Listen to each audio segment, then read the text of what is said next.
یہ جگہ جو خالی ہیں آگے آ جائیں. بھائی مہدی صاحب، عبداللہ آپ بھی آگے ہو جاؤ، تنزیل آگے ہو جاؤ، آگے ہو جائیں. اور جو بچے پچھلے سال حافظ ہوئے ہیں میرا خیال ہے وہ بھی تشریف لائے ہوئے ہیں، وہ بھی اندر آ جائیں. جو موجودہ پڑھ رہے ہیں یہ تو ڈیوٹی باہر ہے، تو جو پچھلے سال حافظ ہو گئے ہیں وہ اندر آ کے بیٹھیں. بابرکت محفل میں بابرکت الفاظ یعنی درود شریف پڑھ لیجئے. اللہم صلی علی محمد وعلی آل محمد کما صلیت علی ابراہیم وعلی آل اللہم بارک علی محمد وعلی آل محمد کما بارکت علی ابراہیم وعلی آل. ایک دفعہ اللہ کا شکر بھی ادا کر لیں جس اللہ رب العزت نے توفیق بخشی کہ آپ حضرات اس مقدس محفل میں تشریف لائیں. انس باقی ساتھیوں کو بھی بلا لاؤ، ادھر آگے آ جائیں. کہہ دیں یا اللہ تیرا شکر ہے، کیونکہ اس کا وعدہ ہے لَإِن شَكَرْتُمْ لَأَزِيدَنَّكُمْ، اگر شکر ادا کرتے رہو گے تو میں اپنی نعمتیں اور بڑھا کے دیتا رہوں گا. جب بھی کوئی نیکی والا کام کریں تو نیکی والا کام کر کے یہ ضرور کہا کریں کہ یا اللہ تیرا شکر ہے. کل کے سبق کے اندر نبوت کے 10ویں سال کے حالات و واقعات ہم نے پڑھے تھے. نبوت کے 10ویں سال کے حالات و واقعات میں ایک تو یہ پڑھا کہ وہ نبوت کا 10واں سال اس کا نام کیا ہے؟ عام الحزن. عام الحزن کا معنی غم والا سال. اور اس کے اندر آگے آئیں، رستہ نہ بند کریں، ادھر آگے آئیں. اس کے اندر 2 بڑے سانحہ جو ہیں وہ ہوئے تھے. پہلا سانحہ کیا؟ ام المومنین حضرت خدیجہ الکبریٰ کی وفات ہوئی تھی، اور دوسری وفات جو ہے وہ رسول اللہ صلی اللہ علیہ وسلم کے چچا جان اور سیدنا علی المرتضیٰ رضی اللہ تعالیٰ عنہ کے والد گرامی، ان کی وفات ہوئی تھی. تو وفات جو ہیں وہ دونوں ہی غم والی تھیں، لیکن چچا جان کی وفات ایک تو یہ کہ پہلے پیدائش سے پہلے والد کا سایہ نہ رہا، پیدائش کے فوراً بعد جو ہے والدہ کا سایہ عاطفت بھی چلا گیا، دادا جی کی کفالت میں آئے وہ بھی اللہ کو پیارے ہو گئے. دادا جان کی وفات کس سال ہوئی تھی؟ جب آپ کی عمر مبارک 8 سال تھی. تو اس کے بعد سے چچا جان جو ہیں یہ اپنی سرپرستی میں لیے ہوئے تھے. آج ان کی وفات ہو گئی. ایک تو وفات کا غم تھا، اور دوسرا غم اس بات کا تھا کہ اسلام پر ان کی وفات نہیں ہوئی. کل بھی بتایا تھا مفسرین کرام نے 20واں پارہ سورۃ القصص کی جو آیت ہے اِنَّكَ لَا تَهْدِي مَنْ أَحْبَبْتَ وَلَكِنَّ اللَّهَ يَهْدِي مَن يَشَاءُ وَهُوَ أَعْلَمُ بِالْمُهْتَدِينَ. یہ آیت اس کا شان نزول یہی لکھا ہے کہ یہ آیت جو ہے یہ ابو طالب کے بارے میں نازل ہوئی. اللہ فرماتے ہیں کہ بے شک اے محبوب آپ بھی اس کو ہدایت نہیں دے سکتے جس کے ساتھ آپ بڑی محبت کرتے ہیں. ہدایت اللہ دیتا ہے جس کو چاہتا ہے، اور وہ خوب جانتا ہے کہ میں نے ہدایت کس کو دینی ہے. تو نبی پاک صلی اللہ علیہ وسلم کو پھر بعد کے اندر قلق تھا، آپ کا استغفار کرنے کا ارادہ بنا. اللہ نے اس بات سے بھی روک دیا، فرمایا ما کان للنبی والذین آمنوا ان یستغفروا للمشرکین ولو کانوا اولی قربا. فرمایا کسی نبی کو یہ بات زیب نہیں دیتی کہ وہ کسی مشرک کے لیے بخشش کی دعا کرے. کسی نبی کو یہ بات زیب نہیں دیتی کہ وہ کسی مشرک کے لیے بخشش کی دعا کرے. کب؟ جب اس کی موت جو ہے وہ شرک پر واقع ہو جائے. ہاں زندگی میں اس کے لیے ہدایت کی دعا کی جا سکتی ہے، لیکن جب موت آ گئی تو موت آ چکنے کے بعد بخشش کی دعا جو ہے اس سے منع کر دیا گیا۔ فرمایا کسی نبی کے لائق ہی نہیں، اس کی شان کے مناسب ہی نہیں کہ وہ کسی مشرک کے لیے بخشش کی دعا کریں۔ اور اگلے الفاظ وَلَوْ كَانُوا أُولِي قُرْبَىٰ، اگرچہ وہ مشرک جس کی موت شرک پہ آئی ہے کتنا ہی قریبی رشتہ دار کیوں نہ ہو، اس کے لیے بخشش کی دعا نہیں کی جاتی۔ اللہ اکبر، اللہ اکبر۔ تو نبی پاک صلی اللہ علیہ وسلم کو اس بات سے بھی روک دیا گیا۔ یہ بات ہمیں بھی سوچنی چاہیے۔ ہم بھی بعض اوقات برادری سے مجبور ہو جاتے ہیں، محلے داری سے مجبور ہو جاتے ہیں۔ ایک ایسا آدمی جس کا عقیدہ شرکیہ ہے، قرآن مجید اس کا جنازہ پڑھنے سے اس کے لیے بخشش کی دعا کرنے سے منع کر رہا ہے۔ جنازے کے اندر ہم کیا کرتے ہیں؟ بخشش کی دعا ہی کرتے ہیں نا۔ تو قرآن مجید نے اس بات سے منع کر دیا، اس لیے جتنی قریبی محلے داری کیوں نہ ہو، جتنی قریبی رشتہ داری کیوں نہ ہو، قرآن مجید کے الفاظ بھی تو یہی ہیں وَلَوْ كَانُوا أُولِي قُرْبَىٰ، قریبی کیوں نہ ہو، جس کی موت شرک پہ آئی ہے اس کے لیے بخشش کی دعا یا جنازہ پڑھنا جائز نہیں۔ ہاں، کافر ہو یا مشرک ہو، شریعت نے تعزیت کی جو ہے نا وہ طریقہ بتایا ہے، ان کے گھر جا کے تعزیت کرنی چاہیے، اظہار ہمدردی کرنا چاہیے، لیکن اس تعزیت کے اندر کوئی لفظ جو ہے بخشش والا نہ ہو، اس لیے کہ قرآن مجید نے اس بات سے منع کر دیا۔ مثلا اچھا جی بڑی اچھی زندگی گزار کے چلے گئے ہیں، بڑا جی افسوس ہوا ہے، ان کے جانے سے آپ کے خاندان پر بڑا صدمہ ہو گیا جی، آپ کے خاندان پر بڑی کمیاں ہو گئی ہیں جی، اللہ سے دعا ہے جی اللہ آپ کی ان کمیوں کو اپنی رحمت کاملہ سے پوری کرے۔ یہ اس قسم کے جملے جو ہیں تعزیت پر جا کر بول سکتے ہیں، لیکن جس کی موت شرک پہ آئی ہو اس کے لیے بخشش کی دعا کرنا نص قطعی سے ثابت ہے اور بالکل جائز نہیں۔ اللہ اکبر، اللہ اکبر۔ یہ معاملہ جو ہے یہ برادریوں میں آ کے دیکھتے نہیں ہیں، تو اس کے لیے بڑے ہی ضروری ہے کہ بندہ شرک کی تحقیق کرے۔ شرک کیا چیز ہے؟ شرک اللہ کی ذات میں کسی کو شریک ماننے یا اللہ کی مخصوص صفات میں کسی کو شریک ماننے۔ اللہ کی ذات میں شریک ماننے کا مطلب کہ حضرت عیسیٰ علیہ السلام اللہ کے بیٹے ہیں، حضرت عزیر علیہ السلام اللہ کے بیٹے ہیں، یہ اللہ کی ذات میں شرک ہو رہا ہے۔ اللہ نے فرمایا لقد کفر الذین قالوا ان اللہ ثالث ثلاثہ، ان لوگوں نے کفر کیا جنہوں نے یہ کہا کہ اللہ تینوں میں سے تیسرا ہے۔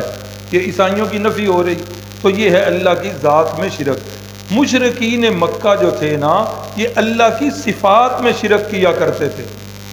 آج بھی ہمارے معاشرے کے اندر یہ چیزیں پائی جا رہی ہیں۔ مثلا اللہ بھی بیٹے اور بیٹیاں دیتا ہے۔ حضرت سلطان العارفین حضرت سلطان بہو رحمت اللہ تعالی علیہ وہ بھی بیٹے اور بیٹیاں دیتے ہیں۔ یہ اللہ کی اس صفت کے اندر شرک ہو رہا ہے۔ ایسے ہی اللہ جو ہے وہ کھوٹی قسمت کھری کرتا ہے۔ قرآن مجید کی بے شمار آیات جو ہیں وہ اس پر دلیل ہیں۔ مجھے بڑی خوشی ہوگی کہ اگر کوئی ساتھی بعد میں ان باتوں پر ڈسکس کرے، پوچھے، اپنے علم میں اضافے کے لیے ہم تو سمجھتے ہیں کہ ہماری بخشش کا سامان ہو جاتا ہے۔ خاص کر کے یہ شرک، قرآن مجید کے الفاظ ہیں ان الشرک لظلم عظیم، شرک جو ہے وہ سارے گناہوں سے بڑا گناہ ہے۔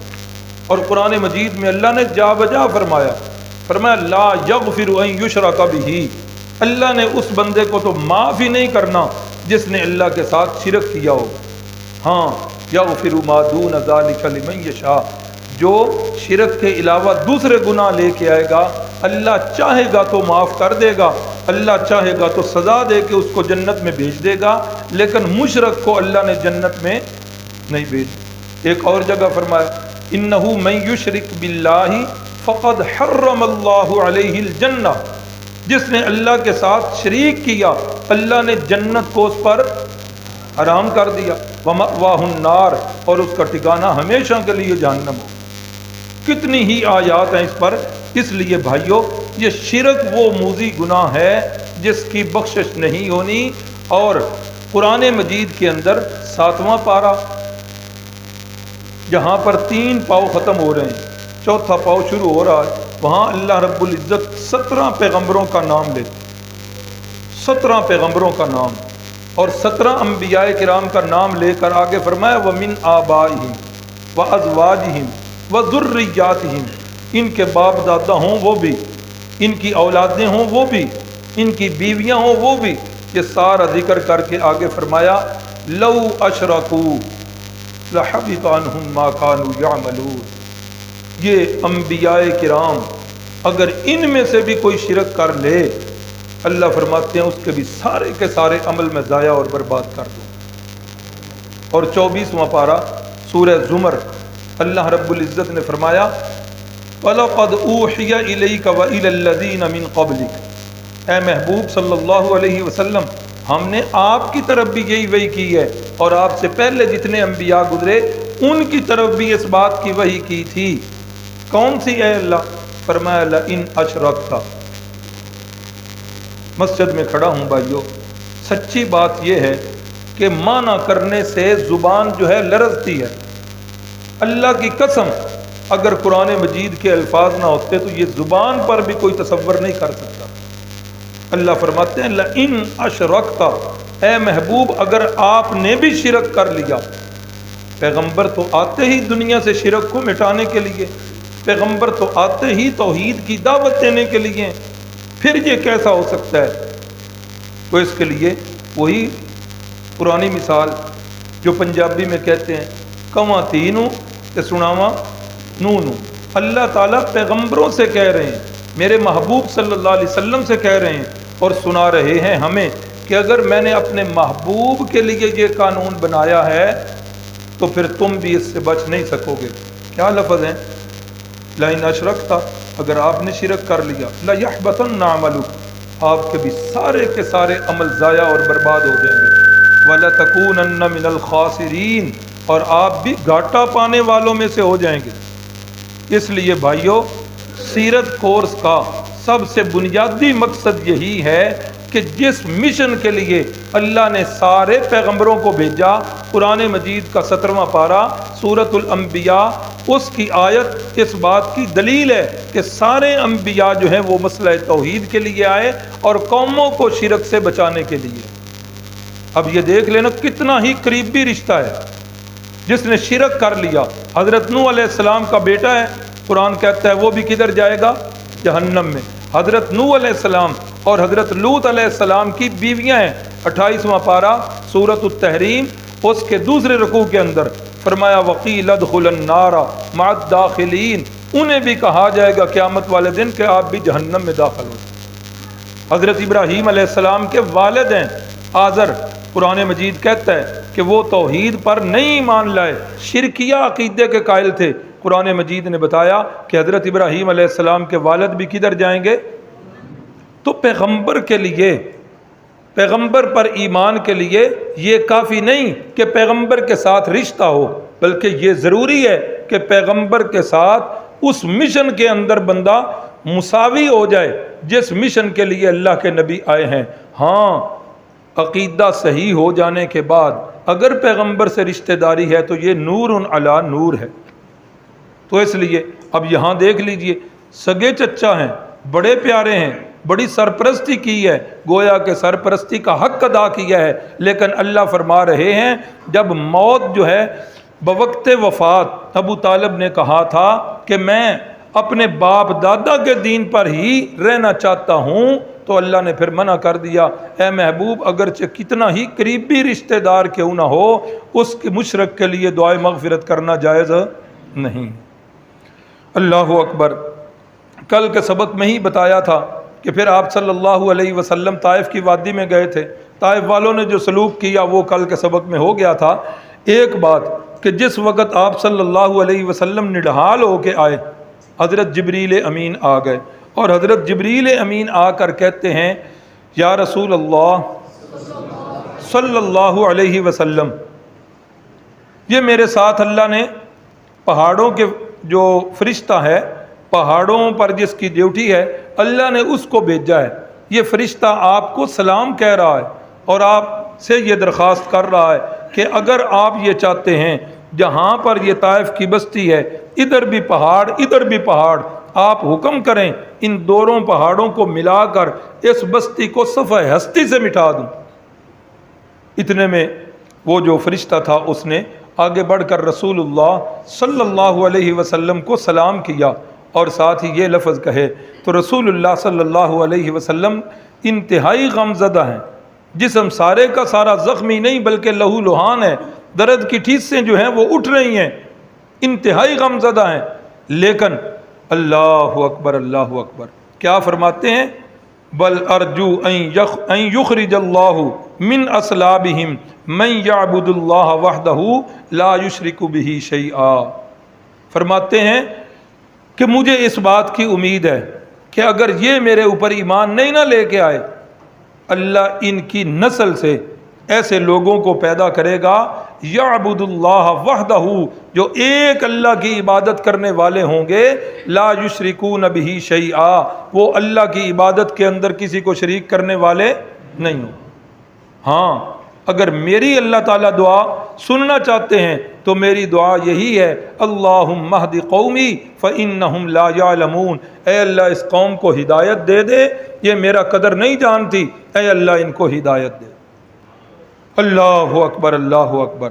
پھر اللہ کے نبی صلی اللہ علیہ وسلم کی یہ دعا اتنی رنگ لائی، شاید آپ کے علم میں یہ بات ہوگی کہ طائف کے بستی کے اندر جو قبیلے تھے انہی قبیلوں میں ایک قبیلہ بنو ثقیف کا بھی تھا، اور بنو ثقیف کے قبیلے سے ہی حضرت محمد بن قاسم رحمہ اللہ وہ بھی اسی بنو ثقیف کے قبیلے سے تھے، جو یہاں بر صغیر کے اندر ہمارے لیے ہدایت کا ایک ظاہری سبب بنے تو وہ کس قبیلے سے تھے؟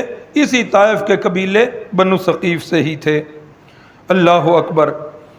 تو 10ویں سال کے اندر ہی کل کے وہ بورڈ پر لکھا ہوا تھا کہ جب اماں جان خدیجۃ الکبریٰ کی وفات ہو گئی تھی تو رسول اللہ صلی اللہ علیہ وسلم پریشان، ایک تو پریشانی کی وہی وجہ کہ اتنے بڑے سانے ایک ہی سال کے اندر آگے پیچھے آ گئے، اور دوسری وجہ اللہ رب العزت نے بیوی کو گھر کی مالکہ بنایا ہے بلکہ ملکہ بنایا ہے، عورت کو گھر کے لیے ملکہ بنایا ہے اور چار دیواری کے اندر اللہ نے اس کو سجایا ہے۔ بیوی گھر کے اندر نہ رہے تو بندہ جو ہے وہ باہر جتنا ہی خوشحال کیوں نہ ہو، گھر جس وقت آئے گا تو گھر کی ہر چیز جو ہے درم برم دیکھے گا تو وہ بندہ بڑا ہی پریشان ہو۔ یہی حالت ہوئی، رسول اللہ صلی اللہ علیہ وسلم انتہائی پریشان ہیں۔ اللہ اکبر۔ تو 10ویں سال کے اندر ہی رسول اللہ صلی اللہ علیہ وسلم نے حضرت سودا بنت زمعہ رضی اللہ تعالی عنہا سے نکاح کیا، اور یہ حضرت سودا بنت زمعہ یہ وہ ہیں صحابیہ جو ہجرت حبشہ میں گئی تھیں اور اپنے خامند کے ساتھ وہاں ہجرت کر کے گئی تھیں، اور ایک دن خواب آیا انہیں۔ خواب کے اندر کیا دیکھتی ہیں کہ رسول اللہ صلی اللہ علیہ وسلم میری طرف آئے ہیں، میں لیٹی ہوئی ہوں، تو رسول اللہ صلی اللہ علیہ وسلم نے اپنا پاؤں مبارک جو ہے یہ میری گردن پہ رکھا ہے۔ صبح جب اٹھی تو پریشان ہے، اٹھ کر اپنے خامد کو جو ہے خواب سنایا، اور خامد کو خواب سنایا تو خامد معبر تھے، کہنے لگے یہ تو اشارہ ہے اس بات کی طرف کہ میری جو ہے موت ہوگی اور تیرا نکاح جو ہے وہ رسول اللہ صلی اللہ علیہ وسلم سے ہو۔ دوسری رات پھر سوئی ہیں، دوبارہ خواب آیا۔ دوبارہ کیا خواب آتا ہے کہ لیٹی ہوئی ہیں اور چاند کا ایک ٹکڑا جو ہے ٹوٹا ہے اور وہ سیدھا آ کر سینے کے اوپر گرا ہے۔ صبح اٹھیں، خامد کو دوبارہ خواب سنایا، خامد کہنے لگے معلوم ہوتا ہے کہ میری موت جو ہے ان قریب واقع ہو جائے۔ کیا معبر تھے جی! آج تو یہ تعبیر کا علم رہ ہی کو نہیں گیا، بلکہ یہ کتابی علم ہے ہی نہیں، یہ علم جو ہے یہ اللہ کی عطا ہی ہوتا ہے۔ اسی دن پھر بیمار ہو گئے، چند دنوں کے بعد وفات ہو گئی۔ تو رسول اللہ صلی اللہ علیہ وسلم نے حضرت سودا بنت زمعہ کے ساتھ دوسری شادی کی۔ جب تک اماں جان خدیجۃ الکبریٰ حیات تھیں کسی اور کے ساتھ نہیں کی۔ تو دوسری بیوی جو ہماری اماں جان بننے کا جنہیں شرف حاصل ہوا وہ کون ہے؟ حضرت سودا بنت زمعہ رضی اللہ تعالی عنہا۔ تو یہ کچھ عرصہ تک رہیں۔ پھر تیسری بیوی جو رسول اللہ صلی اللہ علیہ وسلم کے عقد میں آئیں وہ ام المؤمنین حضرت عائشہ صدیقہ ہیں۔ آگے جو ہے ان کے حالات میں جو ہے وہ آ جائے گا۔ تو پھر جب حضرت عائشہ کے ساتھ شادی ہو گئی تو یہ شرعی مسئلہ ہے، قرآن مجید نے بھی بتایا، حدیث نے بھی بتایا کہ جس آدمی نے ایک سے زائد نکاح کیے ہوں، 2 بیویاں 3 یا 4 تک تو جائز ہے نا، ایک وقت میں 4 بیویاں رکھی جا سکتی ہیں۔ تو جس آدمی نے ایک سے زائد نکاح کیے ہیں اس کے لیے لازم ہے کہ وہ دونوں عورتوں کے ساتھ برابری کرے۔ کیا کرے؟ برابری کرے، وقت دینے میں برابری کرے، خرچہ دینے کے اندر برابری کرے، ہر لحاظ سے وہ برابری کرے۔ ہاں قلبی میلان جو ہے کسی ایک کی طرف ہو، چونکہ اس پر اس کا اختیار نہیں ہے تو اس پہ تو پکڑ نہیں ہوگی، لیکن وقت دینے میں، اخراجات دینے میں، باقی چیزیں دینے میں وہ برابری کرے۔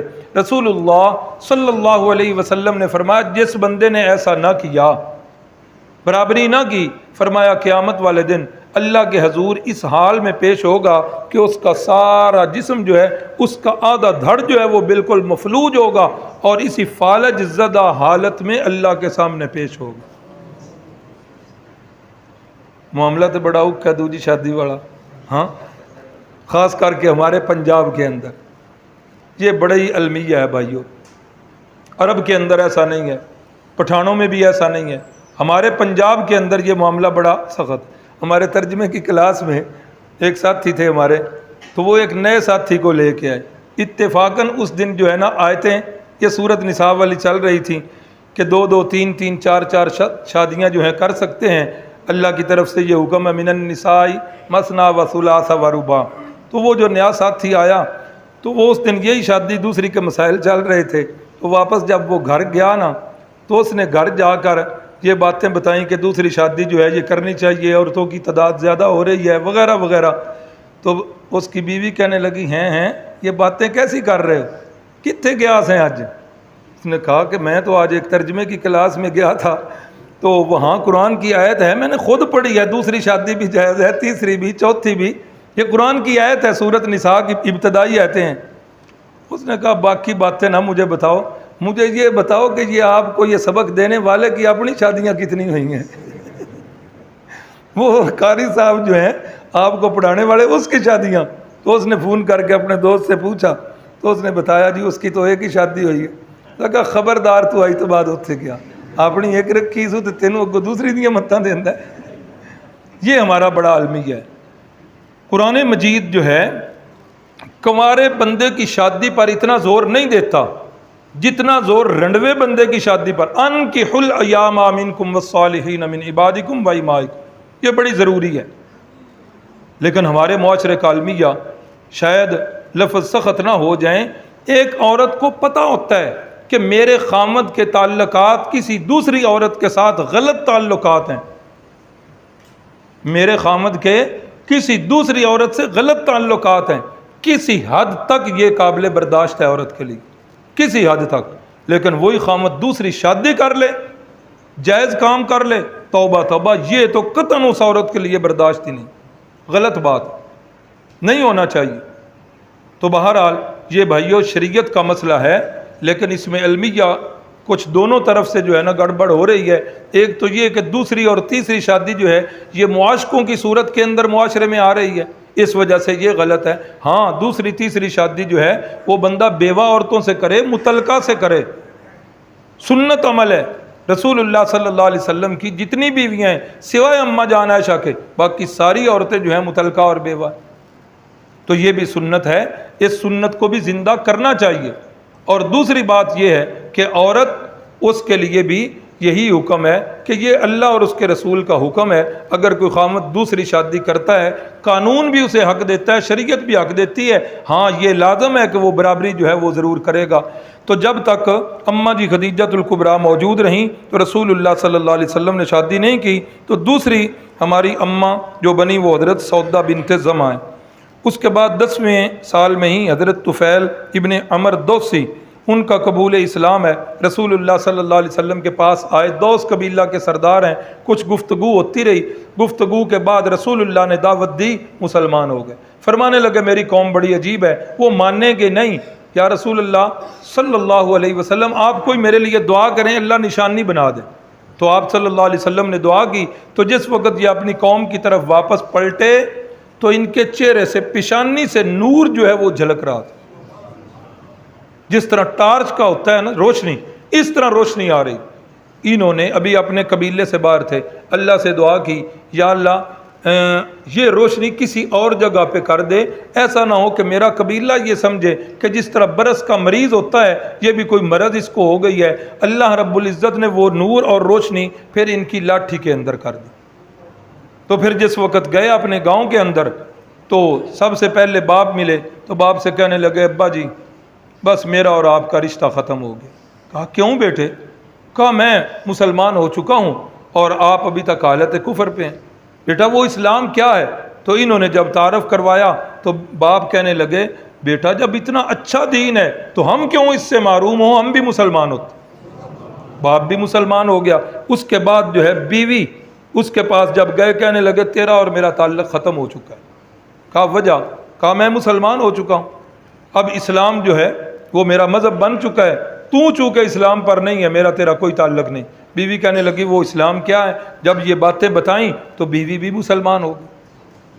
پھر قبیلے کو دعوت دی, قبیلہ اتنی جلدی مسلمان نہیں ہوا. جب غزوہ خندق ہو چکا تھا تو اس وقت ان کا قبیلہ کافی مسلمان ہوا اور رسول اللہ صلی اللہ علیہ وسلم کے پاس 75 کے 80 خاندان کے افراد جو ہیں لے جا کر مدینہ کے اندر ان کی بیعت کروائی. تو یہ بھی 10 نبوی کے اندر جو ہے یہ بھی مسلمان ہوئے تھے. حضرت رکانہ پہلوان جو تھے ان کا واقعہ گزر چکا, وہ بھی انہی 10 کے اندر ہی جو ہے نبوی کے اندر مسلمان ہوئے. نبوت کا 11واں سال جی, اب جو ہے دعوت پھیلی اور اللہ نے اس کے اندر وسعت دی. رسول اللہ صلی اللہ علیہ وسلم نے مختلف قبائل اور افراد کو جا کر دعوت دی. اب حج کا موسم جو ہے وہ قریب آ رہا تھا اور حج کے موسم کے اندر مختلف اطراف سے جو ہے وہ قبیلے حج کے لیے آیا کرتے تھے. بیت اللہ کو یہ مرکزی حیثیت حالت ظہور اسلام سے قبل کی حالت کے اندر بھی بیت اللہ کی حیثیت مرکزی رہی.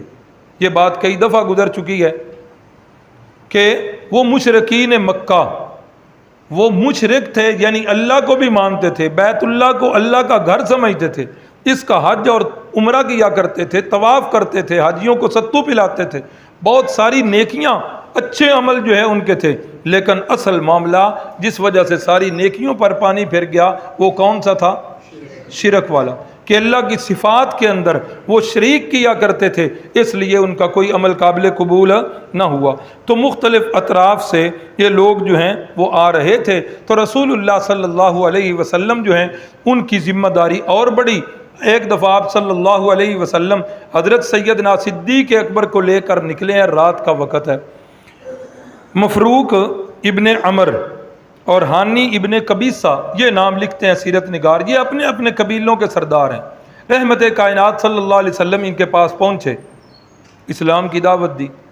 انہوں نے پوچھا کہ اسلام کس چیز کی جو ہے تلقین کرتا ہے, کس چیز کا حکم کرتا ہے.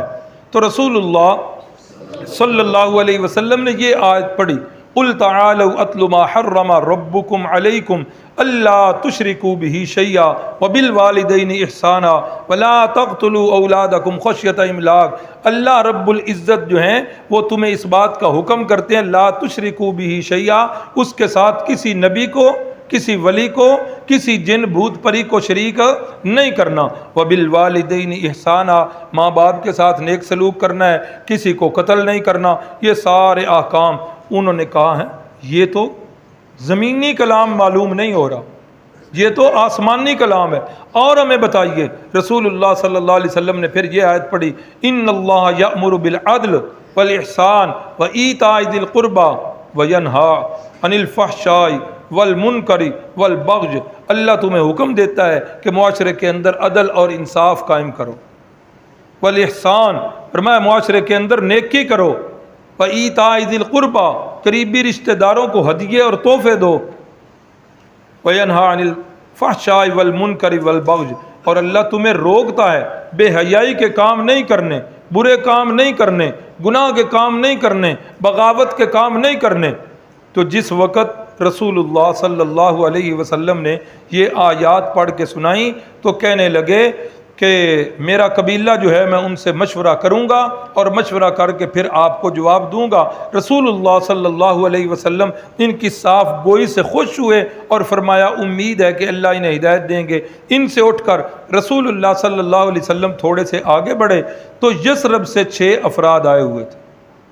یثرب مدینۃ النبی کا پرانا نام، وہاں سے 6 افراد آئے ہوئے تھے۔ اب رات کا وقت ہے، وہ آپس میں بیٹھے ہیں، غالباً مینا کا میدان ہے، مینا کے میدان میں وہ بیٹھے ہوئے ہیں۔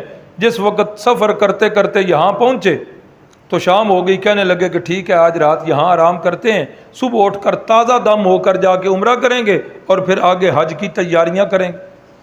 تو رات جس وقت یہاں ہوئی تو رسول اللہ صلی اللہ علیہ وسلم کی آمد ہوئی تو انہوں نے جوں ہی آپ کا پر انوار چہرہ مبارک دیکھا تو دیکھتے ہی رہ گئے، ایک دوسرے کو اشارہ کر کے کہنے لگے، حضرت اسد بن زرارہ، حضرت عوف ابن حارث، حضرت رافع ابن مالک، حضرت قطبہ ابن عامر، عقبہ ابن عامر، یہ دونوں بھائی ہیں، اور حارث ابن عبداللہ، یہ 6 جو ہیں سعادت مند روح ہیں۔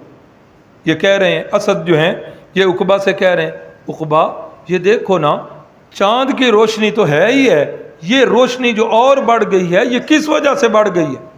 تو جب سب نے چہرہ اٹھا کے دیکھا تو رسول اللہ صلی اللہ علیہ وسلم جس طرف سے آ رہے تھے روشنیاں جو ہیں ادھر سے آ رہی، روشنیوں کو دیکھا، پھر آپ کے چہرہ انور کو دیکھا، اللہ اکبر اللہ اکبر، بڑے ہی متاثر ہوئے۔ تو جس وقت آئے بارگاہ رسالت مآب صلی اللہ علیہ وسلم خود تشریف لائے۔ اب چونکہ یہ کہاں سے آ رہے ہیں؟ یثرب سے، اور یثرب کے اندر کس مذہب کے لوگ زیادہ تھے؟ یہودی، عیسائی نہیں، یہودی تھے۔ اب یہودیوں کو جو ہے یہ بڑی انتظار تھی کہ نبی آخر الزمان آنے والے ہیں، اس بات کے چرچے جو ہیں وہ یثرب کے اندر ہو رہے تھے۔ اب انہیں گمان کیا تھا، وہ جنہوں نے پہلا سبق پڑھا انہیں یاد ہوگا کہ انہوں نے نبوت کو اپنی وراثت سمجھ لیا تھا۔ یہ یہودی کس کی نسل سے تھے؟ حضرت ابراہیم علیہ السلام کے کون سے بیٹے کی نسل سے؟ حضرت اسحاق کی نسل سے۔ یہ سارے انبیاء بنی اسرائیل کی لڑی چلتے چلتے آخری فرد حضرت عیسیٰ علیہ السلام آئے، اور پھر نبی آخر الزمان انہوں نے سمجھا کہ وہ بھی ہمارے اندر آئیں گے۔ اب انہوں نے چرچے کیے ہوئے تھے، لوگوں کو باتیں بتاتے تھے، اگر کسی کے ساتھ لڑائی ہو جاتی تو یہ جا کر ادھر لڑائی کرتے، وہ ان کو مارتے، تو یہ آگے سے جواب دیتے، کہتے یار اتنا مارو جتنا کل کو برداشت کرو گے، نبی آخر الزمان آنے والے ہیں، ان قریب ہم نے ان کے جھنڈے کے نیچے جمع ہونا ہے، پھر ہم نے تمہارے خلاف لڑنا ہے، آج اتنا مارو جتنا کل کو برداشت کر لو۔ تذکرے ہو رہے ہیں۔ اب جس وقت ادھر سے تذکرے سنیں، ادھر سے رسول اللہ صلی اللہ علیہ وسلم سے ملاقات ہوئی، دونوں چیزیں آپس میں مل گئیں، اور رسول اللہ صلی اللہ علیہ وسلم نے دعوت اسلام دی، پہلی دعوت پر ہی انہوں نے لبیک کہا اور اسی وقت مان لیا۔ تو یہ 6 لوگ جو یثرب سے آئے تھے، تو یہ بھی نبوت کا 11واں سال ہے۔ اللہ اکبر۔ نبوت کے 11ویں سال کے اندر ہی ام المومنین حضرت عائشہ صدیقہ رضی اللہ تعالی عنہا سے نکاح ہوا۔ تو نکاح کے وقت اماں جان کی عمر مبارک جو ہے وہ 6 سال تھی۔ کتنی تھی؟ 6 سال تھی۔ اور جب مدینہ طیبہ چلے گئے تو اس وقت رخصتی ہوئی، تو رخصتی کے وقت اماں جی کی عمر جو ہے وہ 9 سال تھی۔ نکاح کے وقت کتنی عمر؟ 6 سال۔ اور رخصتی کے وقت کتنی عمر؟ اگرچہ ایک بندہ ہے مولانا حبیب الرحمن صدیقی کاندلوی ہیں، ان کی ایک تحقیق ہے، وہ کہتے ہیں کہ راوی سے جو ہے نا عشرہ کا لفظ جو ہے وہ رہ گیا ہے عمر کے اندر۔ ان کی تحقیق یہ ہے کہ وہ 16 سال بوقت نکاح عمر تھی اور 19 سال بوقت رخصتی عمر تھی، لیکن ان کی تحقیق ہے۔ لیکن باقی سارے حضرات جو ہیں وہ اسی بات پر متفق ہیں کہ 6 سال نکاح کے وقت اور 9 سال رخصتی کے وقت۔ اللہ اکبر۔ اس پر بڑے اعتراض ہوتے ہیں، وہ انشاءاللہ کسی دن بحث آ جائے گی، تعدد ازواج کی بحث، کہ رسول اللہ صلی اللہ علیہ وسلم نے زیادہ نکاح کیوں کیے، اس کے مقاصد کیا تھے، وہ انشاءاللہ آگے مستقل بحث آ جائے گی۔ تو نبوت کے 11ویں سال ہی اماں جان حضرت عائشہ صدیقہ کے ساتھ نکاح ہوا۔ اللہ اکبر۔ آگے نبوت کا 11واں سال لکھ تو دیا میں نے کہ اسی کے اندر اسراء اور معراج، یہ نیچے لکھا ہوا ہے۔ اسراء کس کو کہتے ہیں؟ زمینی جو سفر تھا بیت اللہ سے لے کر بیت المقدس کا سفر، اسے اسراء کہتے ہیں۔ اور معراج عروج سے ہے، عروج کا معنی بلندی، تو بیت المقدس سے آسمانوں تک، 7 آسمانوں سے اوپر جہاں تک اللہ نے چاہا، اس سفر کو معراج کہتے ہیں۔ تو یہ اسراء اور معراج کا سفر جو ہے یہ بھی مشہور قول کے مطابق نبوت کے 11ویں سال آیا۔ ویسے اس دن جو قاضی صاحب آئے ہوئے تھے انہوں نے آپ حضرات کے سامنے یہ بات کی تھی، گو کہ ٹائم نہیں تھا اتنا، لیکن سیرت کی جو تفصیلی کتابیں ہیں آپ اگر ان کا مطالعہ کریں، تقریباً الرحیق المختوم والے نے لکھا ہے کہ 10 کے قریب اقوال ہیں کہ معراج کب ہوئی ہے۔ مثلا مہینے کے اندر اختلاف ہے، بعض نے کہا رجب کا مہینہ ہے، بعض نے رمضان، بعض نے محرم، بعض نے ربیع الاول، بعض نے ربیع الاخر جو ہے یہ قول کیا ہے۔ پھر سال میں بھی اختلاف ہے، بعض نے کہا جو ہی نبوت ہوئی ہے اس کے ساتھ ہی معراج ہو گئی ہے، بعض نے کہا نہیں نبوت سے 5 سال بعد ہوئی ہے، بعض نے کہا نہیں نبوت سے 10 سال بعد ہوئی ہے، بعض نے کہا نبوت کے 12ویں سال ہوئی ہے، بعض نے کہا ہجرت سے 14 ماہ قبل، اور بعض نے کہا نہیں 12 ماہ یعنی 1 سال قبل۔ یہ مختلف اقوال ہیں اسراء اور معراج والے واقعے میں۔ توجہ ہے، کتنے قول اقوال ہیں؟ 10 اقوال ہیں۔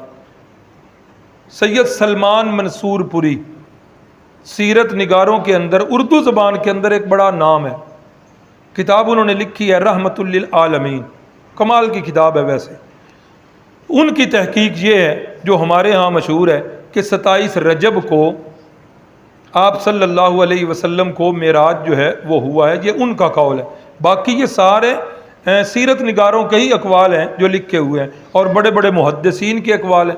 یہ قول جو ہے یہ نبوت کے 5ویں سال والا، 5 سال بعد علامہ زرقانی کا، علامہ جو شارح مسلم ہیں علامہ نووی ان کا قول ہے، علامہ قرطبی کا بھی یہی قول ہے۔ یہ کوئی قول کرنے والے چھوٹے موٹے نہیں، یہ بڑے بڑے جبال العلم کے لوگ ہیں۔ 10 کے قریب اقوال ہیں۔ توجہ ہو تو اگلی بات کروں۔ یہ جو اتنے زیادہ اقوال ہیں یہ کیا بتا رہے ہیں؟ یہ بتا رہے ہیں کہ صحابہ اکرام کے اندر معراج والی رات جو ہے کوئی خاص طریقے کی عبادت نہیں ہوتی تھی۔ پتہ نہیں سمجھ آئی ہے کہ نہیں؟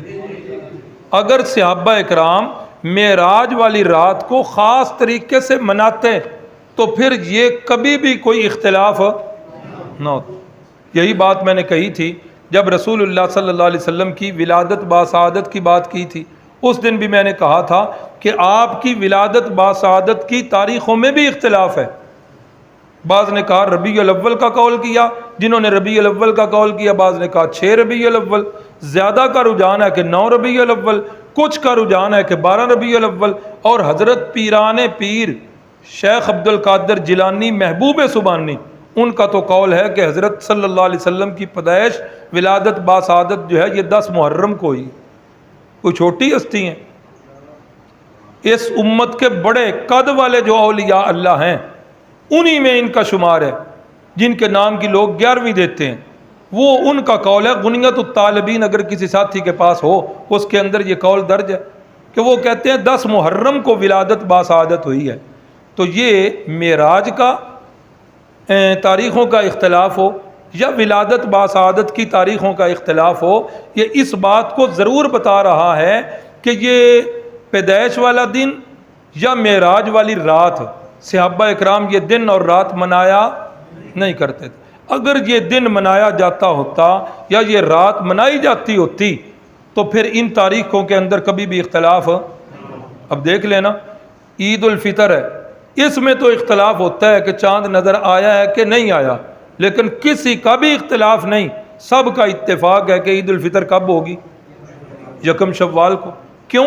اس لیے کہ عید منانے کا جو ہے وہ سنت طریقہ ہے، عید کی نماز کا طریقہ ہے۔ اسی طرح سب کا اتفاق ہے کہ عید الاضحیٰ کب ہوگی؟ 10 ذی الحجہ کو۔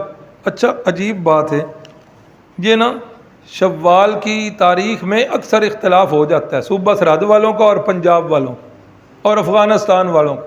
عید میلاد النبی میں کبھی نہیں اختلاف سنا ہے کبھی کہ سرحد والے نے عید میلاد پہلے منائی ہے تو پنجاب والوں نے بعد میں منائی ہے، یہاں آ کر اتفاق ہو جاتا ہے۔ اللہ اکبر، اللہ سے دعا ہے اللہ رب العزت صحیح دین کو سمجھ کر اللہ ہم سب کو عمل کی توفیق دے۔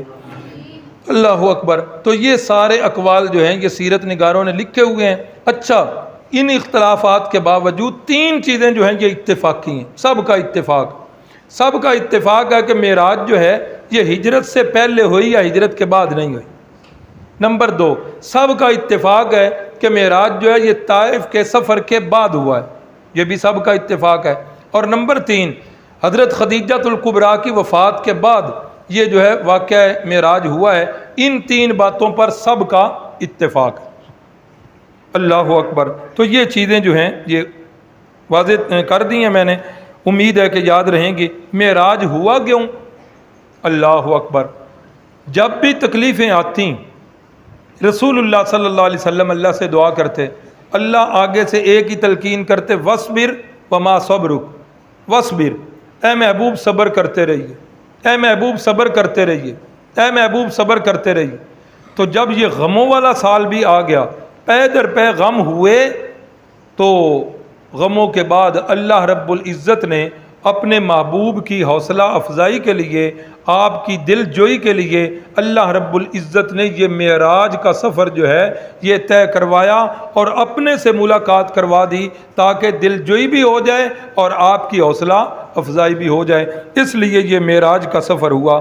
تو قرآن مجید نے 15ویں پارے کے اندر بالکل ابتدا میں واقعہ اسراء ہے اور سورۃ النجم کے اندر واقعہ معراج ہے۔ تو جہاں سے واقعہ معراج شروع ہوا، اسراء شروع ہوا، وہاں پر لفظ آیا سبحان الذی اسریٰ بعبدہ لیلا من المسجد الحرام الی المسجد الاقصی۔ ترجمہ بھی آپ میں سے اکثر حضرات کو آتا ہوگا۔ فرمایا کہ وہ ذات پاک ہے، وہ ذات کس کی طرف اشارہ ہے؟ آ جائیے ایک دفعہ پھر وہ پہلے والا سبق پڑھ لیں۔ پاکی کی نسبت جب بدلتی ہے تو معنی بھی، پاکی کی نسبت جب بدلتی ہے تو معنی بھی بدل جاتا ہے۔ جب میں کہتا ہوں یہ میرا کپڑا پاک ہے تو کیا مطلب ہوگا کہ کس سے پاک ہے؟ نجاستوں سے، پلیدیوں سے پاک ہے۔ جب میں کہتا ہوں کہ قرآن مجید پاک ہے تو پاکی کی نسبت قرآن کی طرف آئی تو معنی بدل گیا۔ کیا معنی ہوگا کہ قرآن مجید کس سے پاک ہے؟ غلطیوں سے پاک ہے۔ کپڑا نجاستوں سے پاک ہے، قرآن مجید غلطیوں سے پاک ہے۔ جب میں کہوں گا صحابہ پاک ہیں، کیوں جی پاک ہیں کہ نہیں؟ قرآن مجید پاک کہہ رہا ہے نا۔ جب میں کہوں گا صحابہ پاک ہیں، پاکی کی نسبت بدل کے صحابہ کی طرف ہوئی، معنی اب نجاستوں والا نہیں رہا، اب غلطیوں والا نہیں رہا۔ صحابہ کس سے پاک ہیں؟ تنقید سے پاک ہے۔ کوئی بندہ صحابی پہ تنقید نہیں کر سکتا۔ الصحابۃ کلہم عدول، صحابہ سارے کے سارے عادل ہیں، کسی صحابی پر تنقید نہیں ہو سکتی۔ فلاں صحابی نے یہ کیوں کیا، حضرت امیر معاویہ نے ایسے کیوں کیا، حضرت عثمان نے ایسے کیوں، نہ، یہ نہیں ہو سکتا۔ حدیث پاک میں واضح فرمایا رسول اللہ صلی اللہ علیہ وسلم نے، یہ وہی حدیث ہے جو آپ سارے تقریباً ہر جمعے میں خطبے میں آپ سنتے ہیں، اردو تقریر میں پہنچے نہ پہنچیں، عربی خطبے تک تو آپ پہنچ ہی جاتے ہیں نا۔ تو یہ حدیث سنتے ہیں، اللہ اللہ فی اصحابی لا تتخذوہم من بعدی غرضا، لا تتخذوہم غرضا من بعدی، میرے صحابہ کو تنقید کا نشانہ نہ بنا۔ تو صحابہ کس سے پاک ہیں؟ تنقید سے پاک ہیں۔ تو جب کہا جائے گا انبیاء پاک ہیں، نسبت بدل گئی، تو انبیاء کس سے پاک؟ گناہوں سے پاک۔ انبیاء معصوم عن الخطا ہوتے ہیں، انبیاء گناہوں سے پاک ہوتے ہیں، کبیرہ گناہ تو بڑی دور کی بات، کسی نبی سے صغیرہ گناہ بھی سرزد نہیں ہوتا۔ اس لیے ہمارا اہل سنت والجماعت علماء دیوبند کا یہ عقیدہ ہے کہ ہماری باری آئے نا امتیوں کی، اللہ فرماتے ہیں لا تقربوا الزنا، لا تقربوا الفواحش، لا تقربوا مال الیتیم، زنا کے قریب نہیں جانا، مال یتیم کے قریب نہیں جانا، لا تقربوا الفواحش، بے حیائی کے کاموں کے قریب نہیں جانا، یہ برائیاں ہیں، یہ گناہ ہیں، ان کے قریب نہیں جانا۔ لیکن جب باری آتی ہے انبیاء کی، اللہ انبیاء سے نہیں کہتے کہ گناہوں کے قریب نہیں جانا، وہاں اللہ گناہوں سے کہتے ہیں یہ میرے انبیاء جو ہیں نورانی جماعت ہے، اے گناہوں تم نے میرے انبیاء کے قریب نہیں جانا۔ تو اس لیے انبیاء کس سے پاک ہیں؟ گناہوں سے پاک ہیں۔ اور جب باری آئی اللہ کی کہ اللہ پاک ہے، تو اللہ کس سے پاک ہے؟ شریکوں سے پاک ہے، مشیروں سے پاک ہے، وزیروں سے پاک ہے، مخلوق کے اندر جتنے عیب پائے جاتے ہیں میرا اللہ ان سارے عیبوں سے، سبق یاد رہے گا۔ کپڑا کس سے پاک ہے؟ نجاست سے۔ قرآن مجید کس سے پاک ہے؟ غلطیوں سے۔ صحابہ کس سے پاک ہیں؟ تنقید سے۔ انبیاء کس سے پاک ہیں؟ گناہوں سے۔ اور اللہ کس سے پاک ہیں؟ شریکوں سے پاک ہیں۔ تو یہاں بھی فرمایا سبحان الذی اسرا، وہ اللہ پاک ہے جس نے راتوں رات سیر کروائی اپنے بندے کو، بعبدہ، یہاں بھی بندے ہیں، آسمانوں پر گئے تب بھی کیا ہے؟ جنس بدلی نہیں بلکہ کیا ہیں؟ بعبدہ، بندے ہیں۔ اور فرمایا مسجد اقصی حرام سے لے کر الی المسجد الاقصی، مسجد اقصی تک۔ اور کتنا ٹائم لگا؟ فرمایا لیلن۔ عربی زبان بڑی فصیح زبان ہے، عربی زبان کے اندر جو زبریں زیریں ہیں ان کا بھی معنی ہوتا ہے۔ یہاں بھی جو دو زبریں آئی نا لیلن، ان کا معنی ہے کہ پوری رات نہیں لگی، رات کا بھی کچھ حصہ لگا۔ جو حضرات گئے ہیں وہ تو گئے، اللہ سب کو پاک سر زمین پر حرمین شریفین کی حاضری اللہ سب کے مقدر میں کرے۔ کتنا سفر ہے مکے اور مدینے کا درمیانی؟ 450 کے قریب۔ اور کتنا ٹائم لگتا ہے؟ 4 گھنٹے، 4.5 گھنٹے، 5 گھنٹے۔ ویسے اس دفعہ میں نے سفر کیا ٹرین کے ذریعے، اللہ آپ کو بھی ٹرین کا سفر وہاں کا کروائے۔ 2.25 گھنٹے لگے، بڑی تیز رفتار ٹرین ہے۔ تو اتنا ٹائم لگ جاتا ہے بسوں پر، ٹرین پر، اور فاصلہ کتنا ہے؟ صرف 450۔ اور ٹائم کتنا زیادہ لگتا ہے؟ اور یہ فاصلہ کتنا ہے؟ مسجد اقصی حرام سے لے کر مسجد اقصی بیت المقدس، اتنا لمبا سفر ہے۔ کیسے ہو گیا جی؟ یہ فاصلہ جو ہے اس وقت اونٹوں پر ہوتا تھا، اس وقت گدھوں پر ہوتا تھا، اس وقت 7-8 دن لگ جایا کرتے تھے مکے سے مدینے جاتے ہوئے۔ تو یہ اتنا لمبا سفر اللہ فرماتے ہیں کہ رات کے کچھ حصے میں ہوا۔ یا اللہ عقل مانتی نہیں ہے؟ فرمایا تمہاری عقل واقعی نہیں مانتی، لیکن قرآن کے ٹائٹل پہ میں نے ابتدا میں بتا دیا تھا اس قرآن کا فائدہ کنہیں ہوگا؟ الذین یؤمنون، ایمان بالغیب رکھتے ہیں۔ میں کہہ رہا ہوں وہ میرے محبوب نہیں گئے، سبحان الذی اسرا، لے جانے والا کوئی اور ہے، لے جانے والا کوئی اور ہے، اس کی طرف توجہ کرو۔ وہ ذات بڑی پاک ہے جو اپنے محبوب کو راتوں رات جو ہے وہ لے گئی ہے آسمانوں تک۔ اللہ اکبر۔ ایک دفعہ آپ صلی اللہ علیہ وسلم کو جسمانی معراج ہوا ہے، روح مال جسد، اس جسد انصری کے ساتھ، اس جسم مقدس دنیاوی کے ساتھ ایک مرتبہ آپ گئے ہیں آسمانوں تک۔ اور روحانی معراج یعنی خواب کے اندر معراج جو ہے وہ کئی دفعہ ہوا ہے، وہ بھی معراج ہے۔ وہ اس لیے کہ انبیاء کرام کے جو خواب ہوتے ہیں وہ سچے، 100% سچے ہوتے ہیں۔ تو روحانی معراج کئی دفعہ ہوا، اور جسمانی معراج جو ہے وہ آپ صلی اللہ علیہ وسلم کو ایک دفعہ ہوا۔ یہ معراج جو ہے انشاءاللہ مزید اس پر کل جو ہے وہ گفتگو ہوگی۔ رسول اللہ صلی اللہ علیہ وسلم کے والدین کے ساتھ رضی اللہ عنہ کہا جا سکتا ہے یا نہیں؟ اس کے بارے میں 3 قول ہیں۔ یہ جو قاضی ثناء اللہ صاحب ہیں نا، تفسیر مظہری کے مصنف، انہوں نے مستقل ایک کتاب لکھی ہے رسول اللہ صلی اللہ علیہ وسلم کے والدین کریمین پر، اور انہوں نے سارے قول اس میں نقل کیے ہیں۔ ایک قول یہ ہے کہ ان کی جو وفات ہے وہ اسلام پر نہیں ہوئی، قول لکھا ہوا ہے، ہمارا یہ عقیدہ نہیں ہے۔ اور دوسرا قول یہ لکھا ہوا ہے کہ جب رسول اللہ صلی اللہ علیہ وسلم کو اللہ رب العزت نے نبی بنایا تو اللہ رب العزت نے ان کے والدین کریمین کو زندہ کیا اور وہ آپ صلی اللہ علیہ وسلم پر ایمان لائے۔ اور تیسرا قول یہ ہے کہ وہ بالکل مسلمان تھے۔ تو بہرحال یہ وہ بحث ہے جس کی طرف جانا ہی نہیں چاہیے۔ میں نے وہ کتاب پڑھی، قاضی صاحب نے بڑا پیارا جملہ شروع میں لکھا، انہوں نے فرمایا کہ اگر ہم اس بحث میں نہ پڑھیں تو یہ سوال نہ قبر میں ہونا ہے نہ حشر میں ہونا ہے، اور اگر ہم اس بحث میں پڑھیں گے اور کہیں گے کہ نعوذ باللہ معاذ اللہ رسول اللہ صلی اللہ علیہ وسلم کے والدین کریمین کی جو وفات ہے وہ اسلام پر نعوذ باللہ نہیں ہوئی، تو ہم جو ہے سیدھے پکڑے جائیں گے۔ اس لیے یہ بات جو کہیں بھی پوچھنی نہیں ہے اللہ نے، تو ایسی بحثوں میں نہیں پڑھنا چاہیے۔ اللہ پاک ہمارے گھر سے پریشانیاں دور فرمائیں اور جابر کے علم تعلیم میں اضافہ فرمائیں۔ جی اللہ سب کی پریشانیاں دور فرمائیں۔ اسد اللہ انیس کی دادی اماں کا صبح آپریشن ہے، اللہ اکبر۔ اللہ رب العزت جی آپریشن کو کامیاب کرے اور ہر لحاظ سے اپنی رحمت والے معاملے فرمائے۔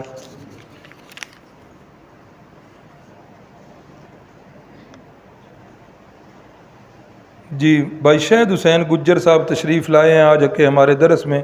ان کے بڑے بھائی محمد رفیق گجر صاحب کا بائی پاس آپریشن ہوا ہے۔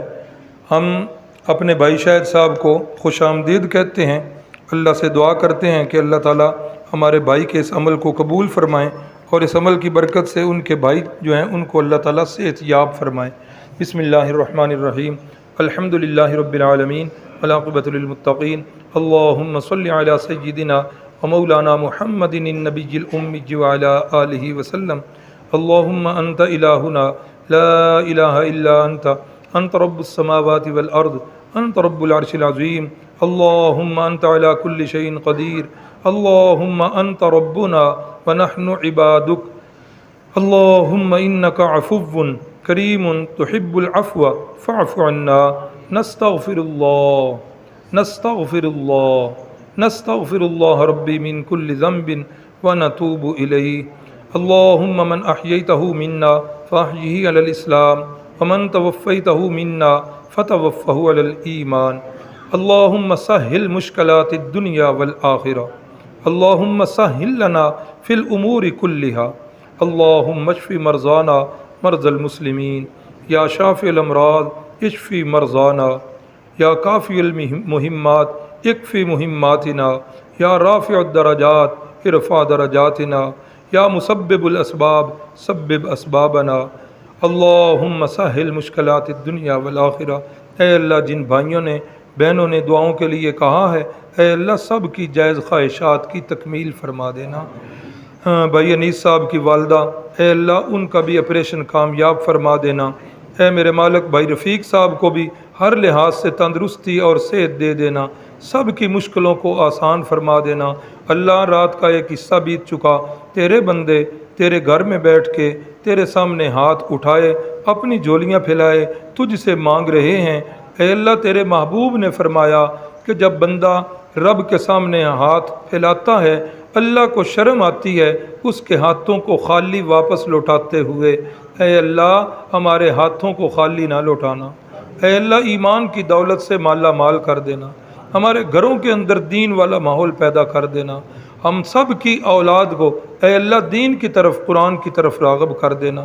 اے اللہ تیرے محبوب کے پاک تذکرے سن رہے ہیں، ہماری عملی زندگیاں بھی سیرت النبی کے مطابق بنا دینا۔ اے اللہ اسلام والی زندگی اور ایمان والی موت نصیب فرما دینا۔ جس مقدس ہستی کے تذکرے پڑھ رہے ہیں قیامت والے دن محشر کے میدان میں اے اللہ اپنے محبوب کی شفاعت نصیب فرما دینا، آمین یا رب العالمین۔ صلی اللہ تعالی علی النبی الکریم وعلی آلہ واصحابہ اجمعین برحمتک یا ارحم۔